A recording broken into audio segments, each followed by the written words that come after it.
पता कीजिए जिस जो पुराने लोग हैं घर बैठ गए किसी सताए से परेशानी से ये सोच के कि हमारा काम नहीं बन सकता है, उनको जाके तैयार कीजिए कि आइए आप नौजवानों का जोश और आपका अनुभव मिलकर जो है एक नया इतिहास लिखेंगे।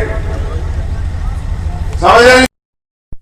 तो ये लड़ाई हम लोग जीत सकते हैं और हम अपना राज स्थापित कर सकते हैं। हम पे आगे आने वाले समय में 9 महीने हैं और हम लोग दिन रात मेहनत करेंगे। और मैं खुद आ रहा हूं साइकिल यात्रा में पंचायत चुनाव के बीच बाद आपके बीच में हम लोग चलेंगे गांव गांव और अपने लोगों को तैयार करेंगे। और एक तरफ भले ही गरीब है हम लोग, लेकिन विश्वास हमारा जो है चट्टान से भी ज्यादा मजबूत है। एक तरफ हम लोग होंगे और दूसरी तरफ तमाम पैसे वाले लोग होंगे। और क्या कोई तुम्हारे स्वाभिमान को झुका सकता है? हम दशरथ मांझी के वंशज हैं, पहाड़ का सीना काट के रास्ता बनाना जानते हैं। तुम में और मुझ में पता है क्या परिवर्तन है? कुछ नहीं, बिल्कुल कुछ नहीं है। बस मैं अपनी जिम्मेदारी को समझ चुका हूं और आप नहीं समझे। और कोई परिवर्तन नहीं है, बिल्कुल नहीं है। मैं उस घर से आया हूं, मैंने खुद किसानी की है। पढ़ाई के साथ साथ मैं नहीं कहना चाहता तो आज ये बात कहनी पड़ रही है। और ये आप तमाम लोगों के घर के हालात महसूस करो खुद को अपने अंदर, चंद्रशेखर को अपने अंदर। हमने क्या नहीं किया? सब्जी बेची हमने मेहनत की, मजदूरी की। हमने क्या नहीं किया? हम आपके बिल्कुल आपके जैसे, आपके आप में से एक, और हमारा आपका बिल्कुल खून का रिश्ता है। और मैं चाहता हूं कि आप सबकी परेशानियां, जो माताओं बहनों के आंसू हैं, जो गरीबी, तमाम तरह की विपत्ताएं आप पे हैं, वो कट जाएं। और उसके अलावा मैं कभी तुमसे कोई पैसा तो नहीं मांगता। बताओ, क्या कोई सुविधाएं तुमसे मांगता हूं? कभी कहता हूं नहीं बड़े बड़े होटल चाहिए? यही तो कहता हूं कि उठ जाओ, खड़े हो जाओ, जाग जाओ, तैयार हो जाओ और छीन लो अपने अधिकार मुट्ठी बंद करके।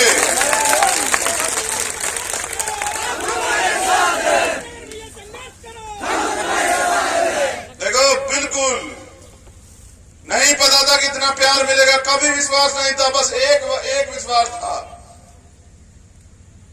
कि बाबा साहब ने कहा था कि 21वीं सदी हमारी, और वो मांगने से नहीं मिलेगी यार, उसके लिए काम करना पड़ेगा।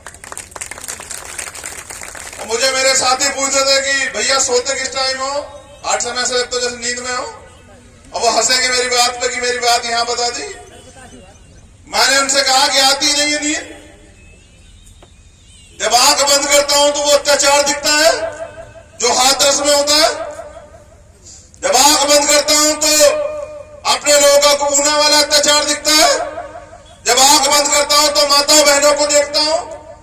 जब मैं देश के कोनों में घूमता हूं कि तन पे अच्छे कपड़े नहीं है, कोई सुविधा नहीं है, जानवरों जैसा जिंदगी जीने को है। और ये सरकारें झुकी तो है, इनको तो नहीं दिखती है क्योंकि आप उनके एजेंडे में हो ही नहीं, वो देखना नहीं चाहते। उनको नहीं फर्क पड़ता है कि गरीब कैसे जी रहे हैं, उनको नहीं मतलब है इस बात से। किसी को मतलब है गरीबों से? तुम्हें भी नहीं है क्या? बताओ तो क्यों कह रहे हो कि नहीं मतलब है? तुम्हें है, तुम्हें है और तुम्हें ही है सिर्फ। उनको नहीं है। अगर उनको होता तो जब तुम पे जुर्म जाते होते वो क्यों नहीं आते? जो लोग वोट मांगने आते, बताओ हमें जवाब दो।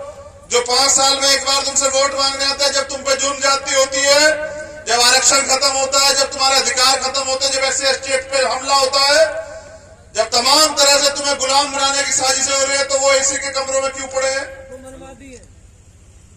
उनको लगता है कि ये बेवकूफ हैं। चुनाव के समय फिर आपकी बात करेंगे, हम इनको जाति की बात करके, बाबा साहब की बात करके गुमराह कर लेंगे। इसलिए मैं नौजवानों को कह रहा हूं कि तैयार हो जाओ, तैयार हो जाओ। और ये जो बर्बादी का जीवन आपने जिया, तब तक आप तैयार नहीं थे, तब आपके सामने परेशानी थी। क्या आज भी परेशानी है?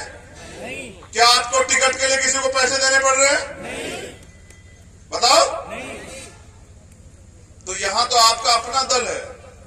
कहते हैं ना, जिसका दल नहीं होता उसका कोई हल नहीं होता, और जिसका कोई हल नहीं होता उसके अंदर बल नहीं होता। समझ रहे हो? समझ रहे हो?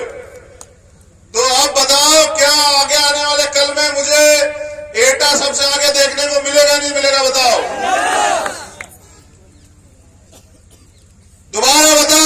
को मिलेगा नहीं मिलेगा ईटा? और कैसा ईटा देखने को मिलेगा? जागता हुआ ईटा पक्का। अगले 3 दिन 2 दिन का तो प्रोग्राम है सदस्यता का, और 15 तारीख को कहां कर रहे हो प्रोग्राम अध्यक्ष जी? एटा में, सदर में और भीम आर में आजाद समाज पार्टी के लोग संयुक्त रूप से। और करना क्या है कि 2 दिन आज के बाद जाके लोगों को तो लेके जाना ही है, अपनी ताकत तो दिखाने, लेकिन काशीराम साहब को पढ़ना है। और मैं अपनी बात को खत्म कर दूंगा बस इस बात के साथ